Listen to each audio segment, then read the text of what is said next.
Hey everyone, in this tutorial I'm going to be covering a few trimming techniques, specifically trimming line art in Adobe Illustrator. So you may already be familiar with the eraser tool and the scissors tool, and both these methods I don't prefer, and I'll show you why.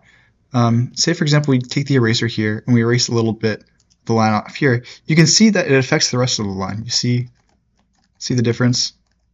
And that's not ideal. If you're working with really precise lines, you don't want to mess that up. The scissors tool doesn't have that issue, but it is a little bit difficult to use cutting at a certain point, and you have to like really hit the line every time. However, it does work for little things like that. But my preferred method is using what is called the shape builder tool. It's a sneaky little trick.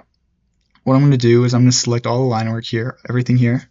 I'm going to press Shift and N at the same time, which you can see the plus on my arrow activated the shape builder tool. So what I can do with this and how I can trim with this is when I hold Alt, you see the plus turns into a minus.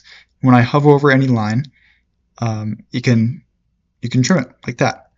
And you'll notice that these lines are made up of intersections. So when a line is intersected, it becomes its own line in the shape builder, right? So this is really good. You can go by, cut your lines little by little. However, if you want to cut a lot more at once, you can drag the line down and it'll cut it like so. This doesn't only work just for line work, you can also do it for hatching and filling. You see if I go into a closed region here, a little bit of a hatch will show up, and what I can do is I can click that, and it'll remove the fill from that region. So yeah, hope you guys enjoyed.